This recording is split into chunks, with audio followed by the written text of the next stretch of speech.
Welcome to Be Advised, Leading with Value with Brad Swinehart. In this podcast, we will focus on successful marketing methods for advisors that generate prospects and clients. We will learn from the best in the industry on how advisors in the trenches today are growing their practices. Join us for this journey where Brad draws from years of expertise and guest experts to help advisors reach their full potential. This podcast is brought to you by WhiteGlove's Podcast Connect program, a done-for-you, fully integrated podcasting system that will help you keep in touch with all of your leads. Josh, welcome to the show today, my man. How does it feel to be the Chief Marketing Officer for not only a powerhouse company like ReminderMedia, but you've put Stay Paid Podcast on the map as the top sales and marketing podcast to listen to in the industry, in any industry. I mean, I know that's all you. Luke likes to pretend it's him with his face, but I know. You're as good a hype man as Andrew Sachs, our VP of Financial Services over here. You guys are good. Andrew. You guys are good at that. I love Andrew. It's always a battle who's better. Go ahead. It feels about the same as it did when we were growing this thing from the garage, man. It's every day is a new challenge. Every day is something fun. Some more hoops to jump through sometimes when you want to get something done. You can't just do it yourself. You got to rally the team and get everyone on the same page. But it's been a journey. I've really enjoyed not only growing ReminderMedia, but getting into this content space and trying to put out a ton of valuable content, not just for our clients, but for the industry at large. And one of those things, like you mentioned, was Stay Paid Podcast, the podcast we started about 3 years ago now, and have been lucky enough to find an audience and have some success with it. Yeah. And that's an impressive growth, 3 years from your brain to top of the charts. That's a feat. And I remember it was probably close to 3 years ago. You and I were on the beach down in Florida for Host University.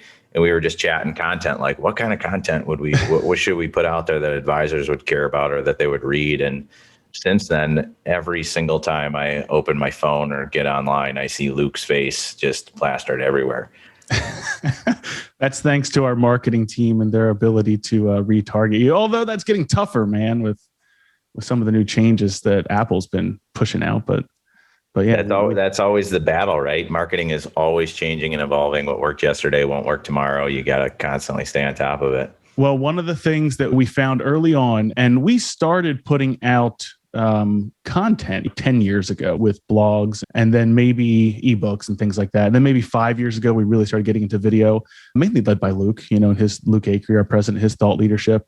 And we were putting out these videos, but we weren't getting anything from it. We weren't getting any traction, and learned you can't just post. There's no such thing as build it and they will come in the content production game. Like, you have to promote. You have to be almost relentless and I don't know the word, but you have to be completely humble. I don't know what I'm not the best. I've lost some of my English skills there, but in order to put it out there, like, you have to act like it is the absolute best thing on the planet. Otherwise, nobody will listen to you. And so one of the reasons why we kind of promote and tout the fact that, hey, we did hit number 6 in the marketing charts on Apple Podcast is because when people hear that, they think, okay, maybe I should listen to this thing. And we do truly believe in the content. And luckily, we've been fortunate enough to have people stick with us and continue to add new subscribers. But you've got to promote yourself. Anybody who's listening to this, obviously in your professional services, but through your content as well. You've got to be your biggest fan and your biggest champion in order for people to pay attention. And that's 100% why I wanted to bring you on the show today, Josh, is to talk about that and to really dive into what makes good content, what you guys have seen is successful. Because you not only advertise to realtors and to financial advisors, but you help them stay top of mind with their clients and their prospects. And that is just a unique service that you offer, and you guys are really good at it. So now I want to take all your secret sauce and expose it to the world and bring you on here today. An interesting fact is, I just saw this on one of those, it's like the old school show, VH1 behind the scenes or whatever, but the phrase is actually, if you build it, he will come. That's what they say in the actual movie. It's been misquoted so often that people you'll get it wrong. So content strategy for the advisors listening today, they've been told you have to be on social media, and it's kind of been like pulling teeth getting the advisor community onto LinkedIn, onto Facebook, and embracing that technology. Some of that is hindrance because of compliance. Some of it's just because we don't understand it. Some of it's because, hey, we're busy. Advisors are busy and they got 8 million other things going on. And as we start a content strategy as a financial advisor, what's step one? Step one is to figure out how to leverage other opportunities for content, right? I mean, yeah, you got into the business to do what you love to do. So whether that's financial services or it's another professional service, that's why you got into the business, not necessarily to create content. So one of those things, number one, first and foremost, is start by curating content. Like go through the process of actually finding articles that would provide value to your audience or to your clients. Use those types of things. And from there, naturally leads you into the next step, which is leads you into consuming content. And we were just talking about this on the podcast the other day from the standpoint of, look, in order to be the thought leader, in order to have that creativity to put content out there and your take on content out there in the world, like you've got to be a consumer of content, whether that's podcasts, that's audiobooks, that's reading, that's watching YouTube, motivational videos, educational videos, whatever it is. The more content that you can consume, the more likely you are to have a take and have something to say. And then the next step from there is you've just got to start. You've got to hit that record button. You've got to press that record button on your phone to do video. You've got to put your fingers to the keyboard to type out your thoughts and want to make it as genuine and as authentic as possible. It's so hard to hear that because it almost has no meaning anymore, authenticity or being genuine, because we live in sort of this painted world and everyone's saying, oh, you have to be authentic, you have to be authentic. But there's so much truth behind it from the standpoint of if you don't really have an opinion or have a thought process or have thought through what you're posting about, other people aren't going to take that serious. They're going to be able to see right through it. They're going to see that you're just posting content for the sake of posting content. Now, I'll caveat that with saying, posting curated content that isn't, necessarily your original content is still better than nothing. Why? Because people see that you're active.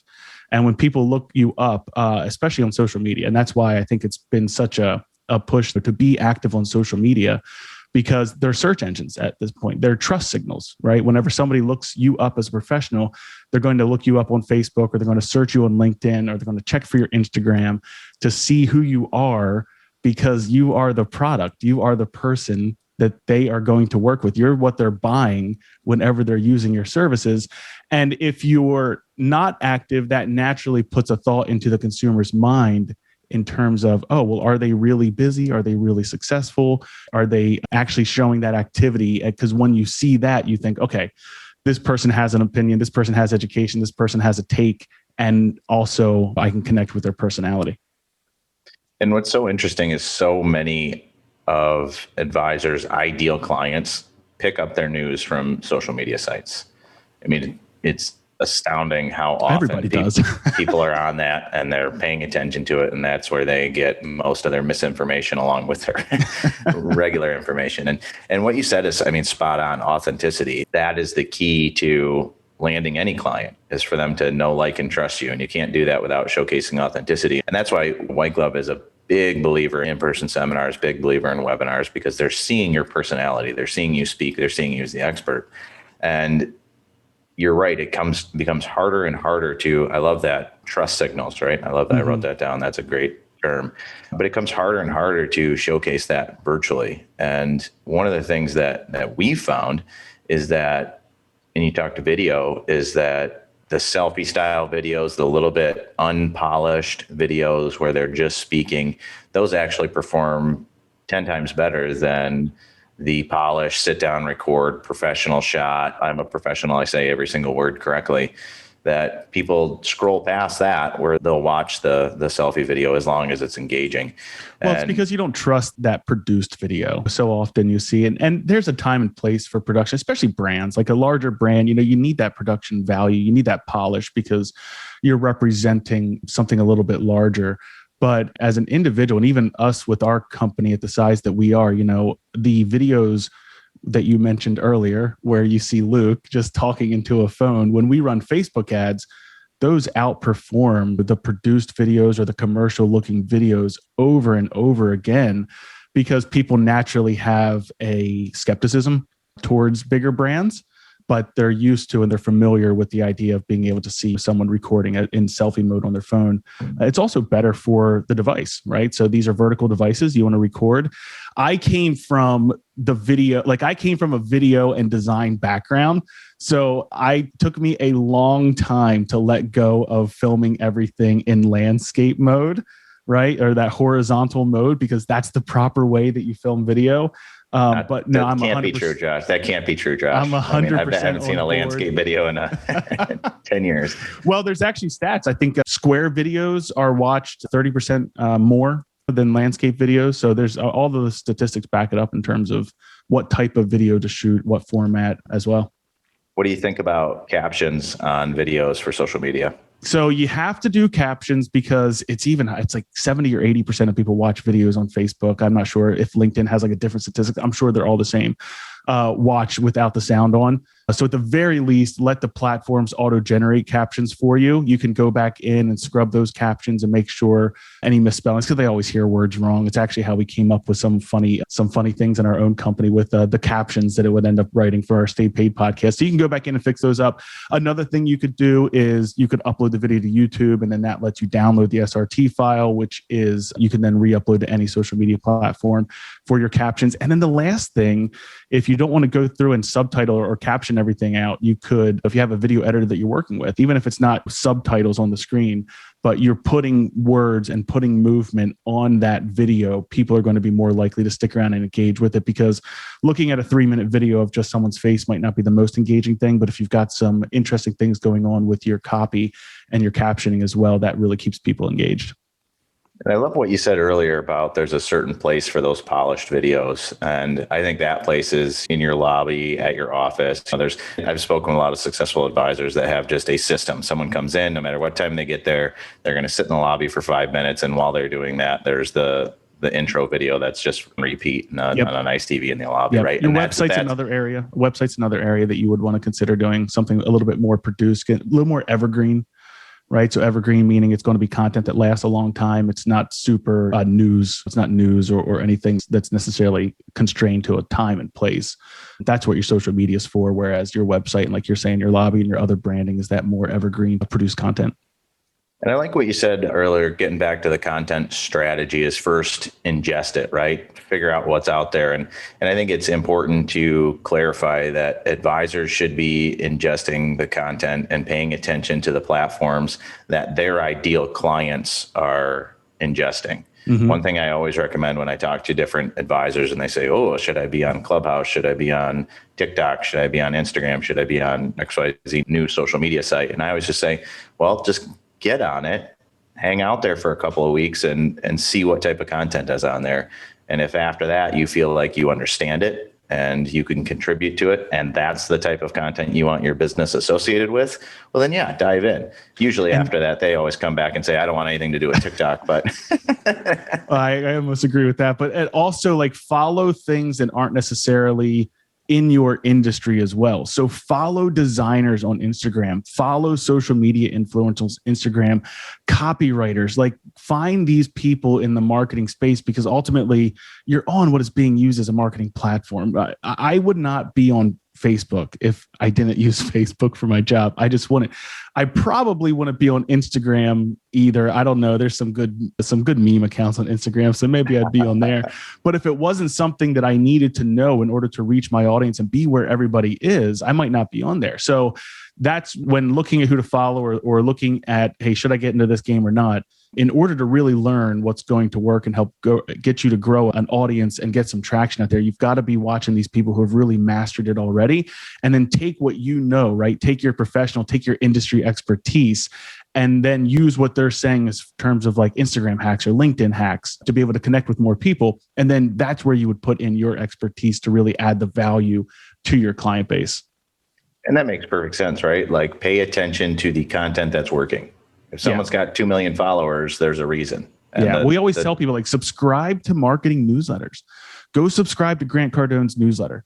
Go subscribe to Russell Brunson's email newsletter, because from that, just from getting emails from those two, you are going to learn how to not only create amazing emails, but also learn like these hook points, these things that are actually going to draw people in, get them to stop scrolling in their feed, because they're such great storytellers and they're such great copywriters. You can then turn around and apply that to your own content. This podcast is brought to you by WhiteGlove's Podcast Connect program, a done-for-you, fully integrated podcasting system that will help you keep in touch with all of your leads. And let's kind of switch over here and talk a little bit about what you guys are also experts on, and that's the lifestyle content. Yep. And there's a reason that content performs very well as opposed to news articles, as opposed to a Medicare agent constantly pushing Medicare on their social sites. You guys never talk, a bulk of your subscribers are real estate agents. And I don't think there's anything about real estate in that magazine, right? And then there were thousands of financial advisors, and there's nothing about financial advisory topics in that magazine. And that's a conscious decision from you guys. And why do you do it that way? So the first thing you got to realize is, if you're in real estate, if you're in financial services, whatever profession you're in, you live that. Right. So you're living financial services. Your clients are not. So it's an aspect of their life. It's what they hired you to do for them. But at the end, and they need to be informed. So don't hear me wrong. Every time we kind of talk about this, I feel like, okay, wait a minute. So should I not be posting anything about my business or any educational content? Absolutely not. You need to be posting that. Typically about 20% of your content should be about your business, whereas the other 80% should be about you, about entertaining articles, educational articles, or endearing articles. So definitely make sure that you are obviously keeping your clients up to date with what they need to know regarding their finances or what's going on in the market. But what do you do with that other part of their life? How do you connect with them when they're not thinking about their financial services? And it's all just about being top of mind. It's all about making sure that whenever they need your services again, or they know someone that could use your services, you are the very first business professional that they think of. 76% of people will use the first business or brand that they think of when thinking about a specific category. It's like another 22% are going to use the second one, and then 1% is going to use 3 through beyond. I hope I did the math there right whenever I added that up in my head. But so that's number one. You want to make sure that you are putting out content that's not just about your business. And then the other reason why you would put out content like that is because you've got to connect with people on a personal level. Right? No matter what business you're in, you are helping them make some of the biggest decisions of their lives. So they've got to know you, they've got to like you, and ultimately they've got to trust you. And one of the ways that you can do that is to understand what are their interests, right? So we always coach like the Ford method. So you want to find out what people's family, talk about their family, talk about their occupation, their recreation, and their dreams. And one of the ways you can do that is sharing content that connects to some of those pieces. Our magazine specifically, whenever we launched it, we kept it very lifestyle driven. It's about travel. It's about recipes. It's about interior design. It's about history and art and sports. All of these things that you could easily follow up with on a conversation, on a phone call, and see what connected with them, what resonated with them within the magazine. And then that's a data point for you. Now you know what sport that person's like. Now you know what travel destinations. We had a testimonial super early on where we had an advisor send out an article on, I think Kapalua Bay was the featured travel piece. And one of their clients called them practically in tears because it's where her and her husband like went on their honeymoon or something like that, like 25 years ago. It brought back all these memories, ended up scheduling a review after that and came in and did some new business. And that's why you would want to share not only that content, but also make sure that you're following up and being very intentional in what you're learning about your clients, because people want to be interested in, right? Everybody likes it when someone shows interest in you and wants to learn more about you. And then more importantly, recalls that information in a simple touch point. So like we have over 1,000 different tarot cards that people can select for our magazines. If you're familiar with the magazine, you go to ReminderMedia.com to check it out. But there's a tarot card in the front and in the back. And we have all these different categories. So what we always coach people on is like, go into parenting activities. If we have a bunch of parents on your list with the school age kids, my kids are 10 and 12, summer's here. I'm always looking for activities or things to keep them busy and keep them off their phones and their iPads. Grab a kid's activity from our content list. And you might be thinking, why would I send one of my high net worth clients a kid's activity? Because that's a reason to call them and say, I just sent you the latest copy of American Lifestyle. It's got 2 kids activities in there, whatever they are, DIY crafts, outdoor crafts. Would love to see if you get a chance to check it out, make sure to keep an eye out for that. I was thinking about you when I picked them out. And that's really the key line right there. I was thinking of you whenever I picked that out. Now they will be thinking about you whenever that next business opportunity goes. And that's as long as you're being frequent and genuine with that type of marketing, if that makes sense. It makes perfect sense. And one of the things that we stress here when we're doing our social media management and we're running those accounts for advisors is it's a conversation we have quite frequently is it's not about what you want to say. It's about what your prospects and your clients want to hear. And if you're constantly pushing one message, if that's not the message they're interested in, you're quickly going to be at the bottom of that algorithm and your posts are never going to get seen by anybody. Well, I'll give an example real quick. This is a different industry example, but in real estate, I think like images in general. So if you look at like social media stats, we'll just take an example. And I think the correlation is there. Images perform like 40 to 50% better than any other type of post on something like Facebook.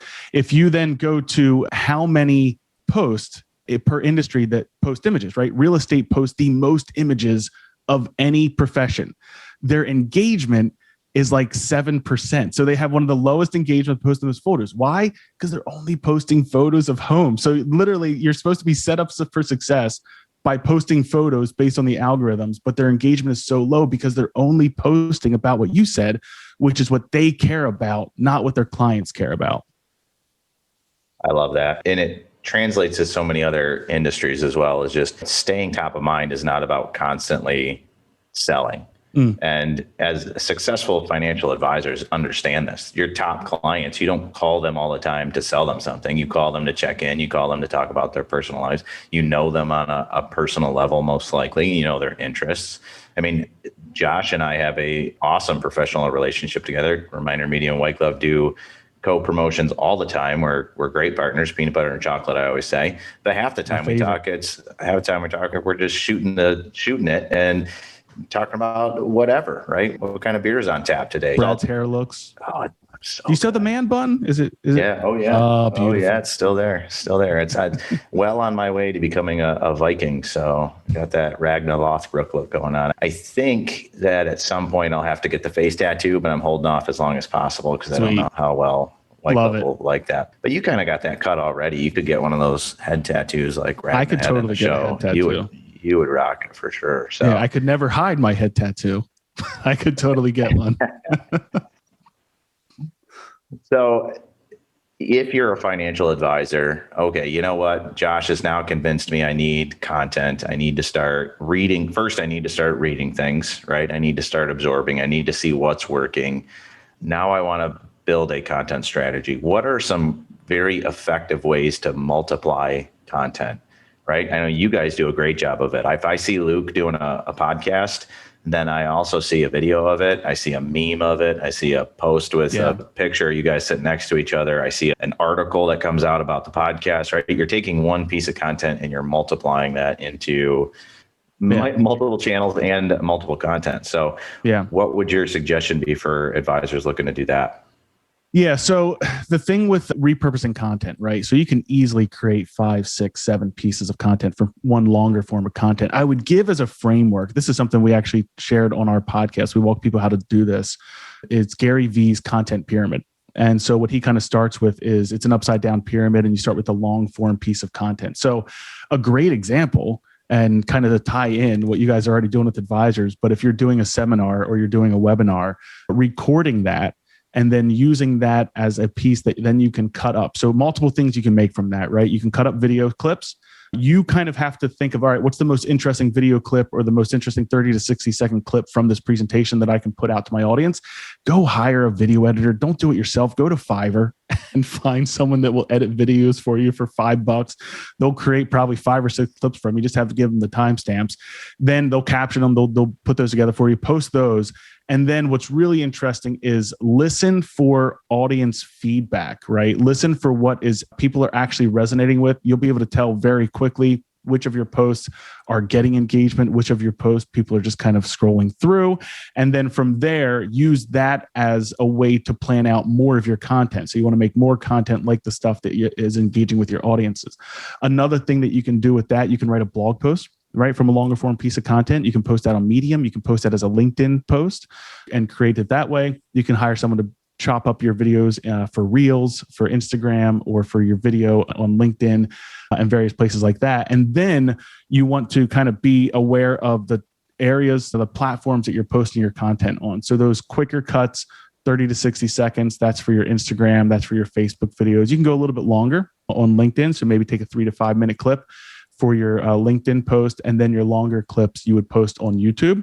Another really great tip that we learned from that is post your long form content first. So like, and we'll just use 12 o'clock as an example, post that at 12 o'clock, then go post all of your micro content on all of the other platforms as 12:01, and use that as a way to link back to your long form content, because ultimately that's where you're trying to get people to, because it's the longer form content that's going to kind of show your expertise, build that trust. The micro content is really to stay top of mind and on somebody's feed every single day. You want to be on their feed every single day so that you become top of mind in social media as well. And for everyone out there that's saying, man, this sounds like a lot of work. Take 45 minutes, record the video, go send that to somebody on Fiverr and say, make me a ton of videos and write me a post for it. I'm serious. It's so easy to leverage resources nowadays, right? That's what we do. Our company and your company does, right? We are resources that people can leverage. You're the one that puts the butts in the seats, and then they're the ones that the advisors are the ones that bring the expertise and can teach and do that education. We're the ones that are going to give you that content in a high quality format that's going to go automatically out to your client base. So you don't have to think about what to send. If you're sitting there, I'm not going to make content, right? We can send that for you. All you have to do is make the follow-up phone calls and let people know that you hope that they enjoyed your magazine. And so that's where the idea of just leveraging, and the most successful people do every time we interview somebody on the podcast and we interview someone successful, it's always leverage. Leverage is like the most common thing between everybody. They're not trying to do what they're not the best in the world at. They pay other people to do that for them. And if you constantly try to improve all the things that you're weak at, you'll just be mediocre at a lot of things, right? What is it? Jack of all trades, master of none. Yeah, that's right. I mean, really, for the advisor out there that's hearing this and saying, yeah, I want to get into that. I mean, if you're using WhiteGlove Social Connect and ReminderMedia's magazine, that's 90% of the work. And you know what? 90% is still a passing grade. One final comment I have, and then we'll let you wrap up, Josh, is just my instincts tell me like, oh my goodness, I wouldn't want to post on Facebook, LinkedIn, my website, and email all the same content. That seems overwhelming. Fight that urge. Because if you noticed earlier, Josh said, if you do X, Y, and Z perfectly, 40% of your posts will get engaged with, right? That's on Facebook. LinkedIn is a different audience. Your prospects researching you are going to go to LinkedIn, but your existing clients probably won't. If you use some SEO, they'll make it to your website. And email, I mean, 20%, 25%, if 25% of your base opens your email, you're doing great. No, I'm going to just jump in there real quick. The other thing to think about is how many times have you seen the same commercial? That's a good point. You're not seeing that same commercial because the advertisers just like to spend money and they don't think it'll work. Like, you've got to reinforce your message over and over again. So what Brad is saying, different people are on different platforms. You got to be there everywhere. But the other side of that is, if you're hitting the same people on every platform with the same video, great. Like, you're only increasing your chance of that message sinking in and somebody now associating what you're talking about. Right. And if you're talking about financial advice or whatever content, educational content you're putting out there, if you're speaking on this stuff and they're seeing you say the same thing on every platform, every time they open up a new social media platform, you're now going to be embedded in their mind as the expert in that field. I love it. And from the most successful CMO in the podcasting business building space that I know of. Well, there might be one or two other competitors up there. I did say you had to brag, but no, not that far. Yeah. Well, I mean, we all know why Luke is everywhere. It's because of you. Yeah, so one final tip, we're talking a lot of content strategy. We're talking a lot of platform strategy here. One final tip for an advisor that they can take away today and an actionable item. What's your recommendation? Oh man, you're making me do the action item. Yeah. Wow. This is what we do. You're the expert. I can't do it. This is what we do on the podcast every time. We'd have an action item at the end. All right, I'm going to do a little self-serving action item here. Is that all right? Well, I suppose. Head on over to staypaidpodcast.com. Make sure you're subscribed. You can find us on all of the podcast platforms as well. Apple Podcasts, Spotify. I did a poll on Instagram the other day. So our listenership was like 60-40% Apple to Spotify. I thought that was pretty interesting. I'm not sure if you're seeing sort of the same thing, but Spotify is definitely starting to pick up a lot. I won't look at those numbers until I'm 7 and ReminderMedia is 6. Like then I'll start paying attention, right? Otherwise it's just going to make me sad. But we would love to earn your listen if you would head on over there. We interview a lot of financial advisors and people in the financial space. We just had Mike McLaughlin with Ash Brokerage on recently. He had he actually worked with Bobby Knight. So he was like a student coach or student manager with Bobby Knight. So he had some fun stories to share there. And we do 2 episodes every week. So one, we always do bring in a guest like Brad. Brad's been on twice now. So you make sure to check out his episodes. And then on Thursdays, we release kind of a 15-minute, real quick marketing update and marketing strategies that you can implement. Our tagline for our podcast is take action. So we really try and boil it down to a single action item each podcast so you can walk out of there and implement that in your business today. I love it. And if you're going to listen to one podcast in the industry, listen to mine, obviously. But if you're going to listen to 2, then Stay Paid is 100% what I recommend. They have some amazing guests on there. And Josh, you do a fantastic job on there. And thank you for all your content advice today. I appreciate it. And with that, we'll wrap it up. All right. Thanks. And as Brad Swinehart said, this should be the podcast you're listening to. Be advised, leading with value. But of course, don't forget Joshua Stike of ReminderMedia. Remember to subscribe to both podcasts, share with friends and colleagues, and please comment. This podcast is brought to you by WhiteGlove's Podcast Connect program, a done-for-you, fully integrated podcasting system that will help you keep in touch with all of your leads. Thank you for listening to Be Advised, Leading with Value with Brad Swinehart. Click the subscribe button below to be notified when new episodes become available. The information covered and posted represents the views and opinions of the guest and does not necessarily represent the views or opinions of WhiteGlove. The content has been made available for informational and educational purposes only. The content is not intended to be a substitute for professional investing advice. Always seek the advice of your financial advisor or other qualified financial service providers with any questions you may have regarding your investment planning.